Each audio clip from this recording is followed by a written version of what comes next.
The cast iron way. How grandma kept yogurt alive in a mason jar without refrigeration. But the real question nobody asks is this. Why did your grandmother's yogurt cultures survive for decades, passed from one generation to the next, while store-bought starter dies after 2, 3 batches at most? Why could she keep a living, breathing culture going in a kitchen without electricity, without a thermometer, without any of the precision equipment modern recipes demand? Stay with me until the end, because I'm going to reveal the one thing that made her yogurt immortal, and it has nothing to do with temperature control. If you've inherited a cast iron collection or you're about to, subscribe to this channel. We're building a library of what actually works in heritage kitchens, not what food scientists say should work. Drop a comment below and tell me, do you have a yogurt culture running right now? Or is this your first time hearing that you could keep one alive indefinitely? Let me set the scene. Summer, 1952. Your grandmother walks into her kitchen on a Tuesday morning. No refrigerator running in the background. No electric stove. The room is cool because it's early, but it will heat up as the day progresses. She reaches for a quart mason jar sitting on the counter, and inside it, something alive is working. That jar has been passed down. The culture inside came from her mother. Her mother got it from a neighbor in 1924. Someone, somewhere along that line, got it from a farming community that had been making yogurt the same way for 150 years. The culture has survived through world wars, through the move from one farmhouse to another, through summers so hot the kitchen reached 95 degrees, and winters when the room dropped to 50. That culture is still alive. Wait, this part is important. This isn't just about the biology of bacteria. This is about the skill that made the difference between a culture that stayed alive and one that died. And that skill is something modern recipes skip over entirely because they assume you have refrigeration. Your grandmother didn't have that assumption, and because she didn't, she knew something that made all the difference. The culture stayed alive because of what happened in the space between batches.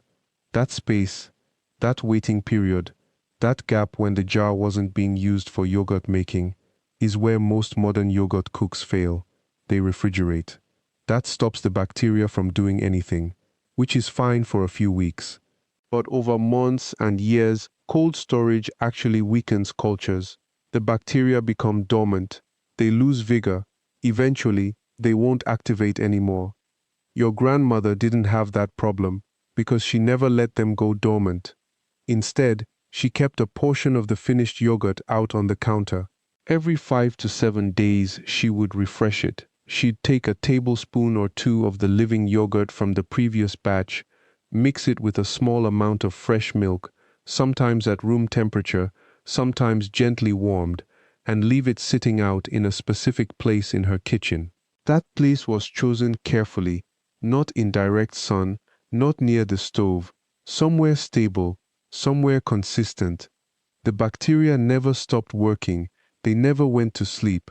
The culture was continuously active, continuously reproducing, continuously being refreshed with new milk to feed on. That's how it survived for 70 years without modern equipment. The bacteria stayed strong because they were in constant, gentle use. This is what separates heritage cultures from commercial ones. Commercial yogurt cultures are formulated to be dormant when refrigerated. They are designed for grocery store logistics. You buy them, use them for a batch, put them in the cold, and they're still usable next week.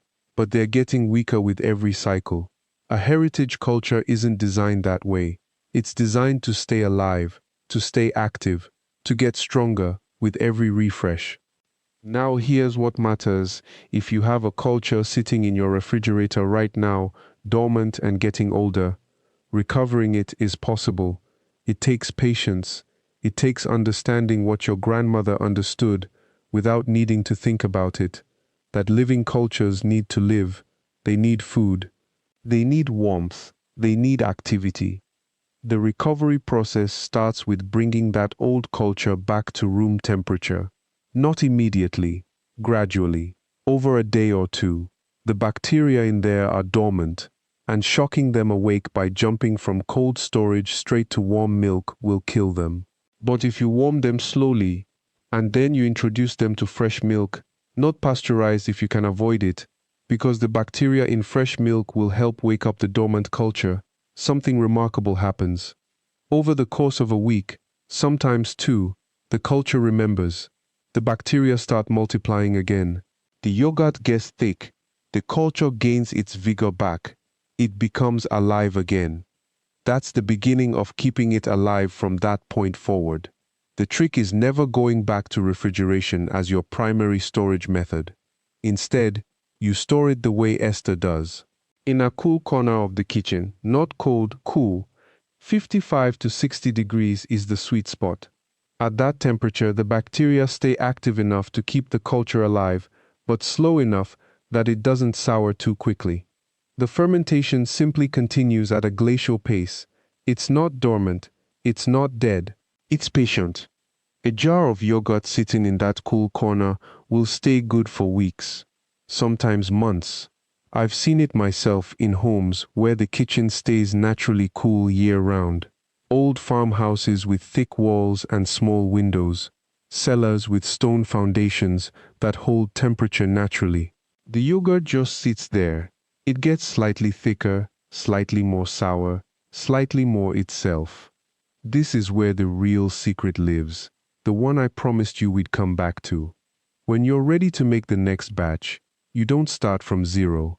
You take 2 tablespoons from the old batch and introduce it to a quart of fresh milk, just as you would if you'd kept the culture in the refrigerator. But because your starter culture has been sitting at room temperature, kept alive and active by the environment itself, it hits that new milk with vigor. The fermentation doesn't take 8 hours. It takes 5, sometimes 4. The bacteria recognize milk as their home. They're already awake. They're already hungry. The cost difference is staggering when you think about it across a year. A refrigerator running constantly, using electricity to keep something cold that doesn't need to be cold, costs money every single hour. A kitchen corner costs nothing. The savings aren't just financial, they're practical. You don't need to remember to pull a jar out to warm up. You don't need to own a heating pad. You don't need to trust electricity or worry about a power outage destroying your culture. Hold on, I need to be direct about something here. Not every kitchen will work for this method. If your home stays at 75 degrees year-round because of air conditioning, or if your winters drop below 40, you're fighting against your environment. The bacteria will either move too fast or slow down too much. There's no shame in using a heating pad or a warm spot near a stove if that's what your house demands. The old method wasn't about being purist, it was about working with what you had. But if your kitchen has any cool place at all, a north-facing corner, a basement shelf, even a well-insulated pantry, that's your yogurt home. That's where the culture lives. The bacteria themselves tell you when something is wrong. A batch that should have thickened in 5 hours and hasn't thickened in 12. That's a message. The culture is struggling. Maybe the milk was too cold. Maybe the starter was too weak. Maybe the room temperature dropped overnight. The yogurt talks to you. You just have to know how to listen. Esther taught her daughter Margaret this the same way her mother taught her. Not from a thermometer and a clock, but from watching, from knowing, from the small signs that only show themselves when you're paying attention. Is the yogurt thickening around the edges first? That's the warmest part of the jar doing its job. Is the thickening happening slowly and evenly throughout? That's a healthy fermentation. Is the yogurt separating into curds and whey after only a few hours? The temperature is too high. These aren't rules written down. They are observations you make yourself, over batches, over seasons, over years. This is what the modern yogurt industry took from us when they convinced us we needed refrigeration. The conversation between maker and culture, the rhythm, the seasonal understanding, the knowledge that a living thing needs your attention, not a machine's programming. Your grandmother didn't buy yogurt, she maintained it. She kept a culture alive the way you might keep a sourdough starter alive, or keep a compost pile active, or keep a fire going in a wood stove. It was work, but it was the kind of work that teaches you something every time you do it. It was partnership with something alive. The real question isn't how to make yogurt without refrigeration. The real question is why your grandmother understood fermentation as conversation and you've been taught to understand it as a transaction. When Esther pulls that jar from the warming spot on her kitchen counter after 6 hours, she's not just checking if it's done, she's reading the culture. She's feeling the jar's warmth through her palm. She's looking at the way the gel has set, whether it's uniform or grainy, whether the whey is starting to separate at the edges. These observations tell her something about tomorrow's batch, about the milk she's using, about the starter culture's age, about the humidity in her kitchen. None of that information appears on a yogurt label. The Pennsylvania Dutch kept yogurt. They called it soured milk or clabber in some families, alive for generations without ever writing down a formula. The knowledge lived in muscle memory, in seasonal adjustments, in the grandmother teaching the daughter teaching her own children. That transmission stopped, not because the method failed, but because the supermarket made it unnecessary. Your great-grandmother probably made something very close to yogurt in a crock or ceramic pot. She may have set it in a warm corner of her kitchen, near the cookstove in winter. She may have covered it with cloth, the way Esther does. She may have kept a spoonful from one batch to start the next. The exact name changed by region and family tradition, but the biology was identical. Lactobacillus and streptococcus working together in warmth, converting milk to something that would keep for days without spoiling. Before we go further, I need to emphasize something critical that separates this method from every shortcut you've probably read online. The difference between keeping a culture alive and just making one batch of yogurt is consistency. Habit, the same jar, the same timing, the same attention to temperature. A single batch made hastily won't teach you anything. But a jar you maintain every week for a year, that becomes an extension of your kitchen knowledge. Esther's culture has been maintained for 30 years, not continuously fermented, but continuously refreshed. Every batch produces a new batch. The bacteria are the same strain, descended directly from the culture her mother brought into her kitchen when she was newly married. That's 3 generations of the same living culture, unchanged, unrefrigerated, except for what lives in the jar between uses. The temperature management in her kitchen isn't scientific equipment. It's knowledge of microclimates. In winter, the spot on the counter near the cookstove stays between 100 and 110 degrees. In summer, when the kitchen is warmer, she might move the jar to a cooler corner or wrap it in cloth to slow the fermentation slightly. In spring and fall, she adjusts again. These aren't calculations, they're observations she's made since childhood. Most modern instructions tell you to use a yogurt maker or an instant pot or a heating pad. Those tools work, they're consistent, but they also remove you from the process. You set the temperature, you set the timer, you walk away. The culture becomes invisible to you again. What if you approached it differently? What if you treated the jar the way a wood stove operator treats their fire? Not as a device to set and forget, but as something that needs your presence, your attention, your seasonal understanding. Cast iron taught you that tool and cook are partners. The pan remembers your technique. It responds to your habits. It gets better with time and attention. Yogurt culture works the same way. A living culture in a jar responds to your kitchen's rhythms, to your milk's source, to your seasonal adjustments. It becomes something you know, not something you execute.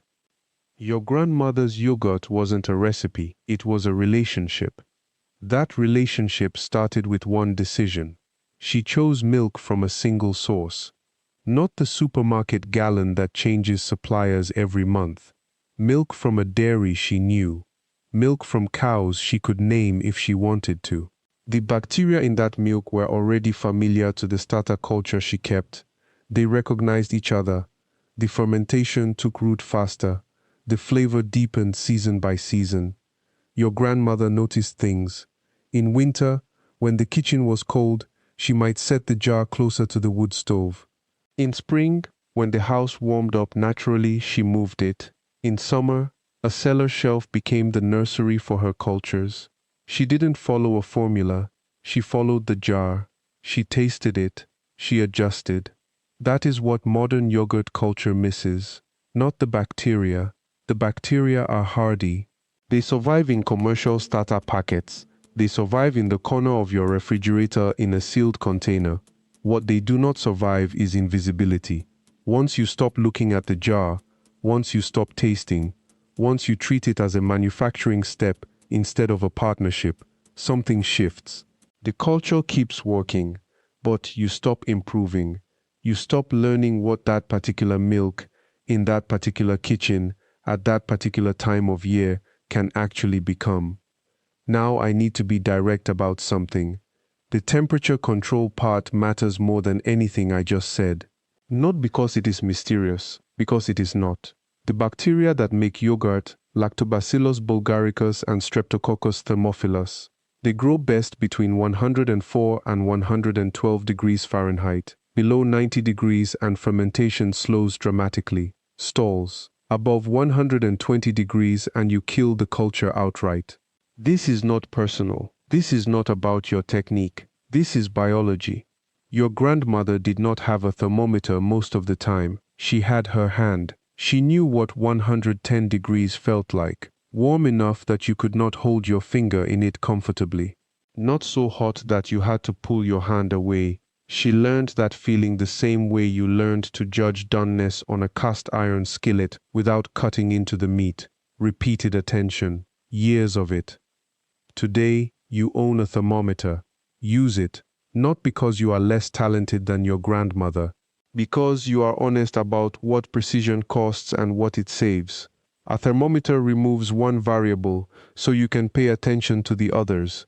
It lets you notice when the milk itself tastes different, when the culture behaves differently, when the seasons change the fermentation speed. Before we go further, keep this in mind. The single biggest failure point in homemade yogurt is not temperature. It is impatience about time. People set their yogurt at 6 in the morning, check it at 8, see that it has not gelled, and assume something went wrong. Then they adjust. They add more starter. They crank up the heat. They create instability in a process that was actually working fine. Fermentation is slow. It takes hours, real hours. 6 to 8 hours minimum for a mild yogurt. Longer if your kitchen is cool, if your milk is different, if your starter is less vigorous than it was last week. Your grandmother knew this because she had no choice. She set the jar down in the morning, and she did not check it again until mid-afternoon. The culture got the time it needed. Nothing rushed it, and yogurt appeared. The waiting itself is part of the instruction. It teaches you patience. It teaches you to trust a process you cannot see. It teaches you that some improvements come only to people willing to wait. Those lessons transfer to every other kitchen skill you touch. Cast iron seasoning takes years. Bread fermentation needs time. Root vegetables grown in your garden need seasons to develop flavor. Yogurt culture is just the smallest version of that same truth. By the time you actually need to know if your yogurt is done, your senses will tell you. The jar will have moved from liquid to gel. The spoon will leave a trail when you drag it through the surface. The smell will have changed from milk smell to something tangier, brighter. You will not need to wonder. You will know. And that knowing is the secret I promised you at the beginning. It is not the yogurt itself. It is not the bacteria or the temperature or even the recipe. The secret is that your grandmother kept yogurt alive in that jar because she stayed alive to it. She remained conscious of it. She kept a relationship with something most people now treat as a commodity you fetch from a shelf and discard when empty. Once you understand that, everything else becomes possible. You can troubleshoot, you can adapt, you can pass this forward to someone younger who wants to learn. You can build a culture that lasts not weeks but years, decades, if you choose to. Part 4 ends here. That relationship is the difference between owning a yogurt starter and stewarding one. Your grandmother understood something we have mostly forgotten in the last 50 years. A living culture is not an ingredient you use up. It is a responsibility you inherit and pass along. Every time she fed that starter fresh milk, she was not just making breakfast for tomorrow. She was making a choice to remain connected to something older than she was. Cast iron teaches the same lesson, if you let it. A skillet that has been cooking for 130 years does not work the way it does because of the seasoning alone. It works because every person who held it cared enough to wipe it clean, to oil it when it needed oil, to set it aside in a safe place. The pan and the culture are mirrors of each other. Both reward attention, both outlast the people who tend them. So when someone asks you why you bother making yogurt at home instead of buying it, or why you use cast iron when non-stick is cheaper and easier, the answer is not about money. It is not about being superior or romantic about the past. The answer is that you have decided to stay awake to something. You have decided that the act of making, of maintaining, of knowing your food and your tools and where they come from, that act itself is worth your time. Your grandmother kept that yogurt alive because she knew something about permanence. Not the kind you buy in a store, where permanence is a marketing word printed on plastic. Real permanence, the kind that exists only in the space between one person's hands and another's, between her hands and yours, if you choose to receive it. This is the secret I promised you at the beginning of this video. Not a technique, not a temperature or a timing hack. The secret is that nothing you inherit, whether it is a cast iron pan, a yogurt culture, or a way of cooking, nothing survives unless you treat it like it matters. Because it does. And that changes everything about how you approach these old methods. You stop asking, how do I make yogurt? And start asking, how do I become the kind of person who tends a culture? You stop thinking about your cast iron as a tool and start thinking about it as a conversation with everyone who used it before you and everyone who will use it after. The practical part is simple. You know how to make the yogurt now. You know the temperatures, the timing, the troubleshooting. You know how to keep the culture alive indefinitely by feeding it fresh milk every 7 to 10 days. You know that a good starter, treated with attention, will outlast you, will outlast your children if they choose to tend it. But the real work is not in your hands. It is in your decision. It is in whether you are willing to say that some things are worth slowing down for. That the small ritual of checking on a jar, of tasting it, of feeding it, of deciding what to do with that day's batch, that this ritual is not wasted time. It is the opposite of wasted. It is the most important time you can spend in a kitchen. Start with 1 jar this week. Choose your milk, add your starter, mark the time, then wait. Then taste it when it is ready. Then decide if this is something you want to keep alive. That decision, made quietly in your own kitchen, is where everything begins. Thank you for watching Cast Iron and Heritage. If you found something here that matters to you, please subscribe and hit the notification bell so you do not miss what comes next. And if you have kept a yogurt culture in your own kitchen, or if you inherit one from someone who did, I would genuinely like to hear that story. Leave a comment and share it. Those stories are how we remember.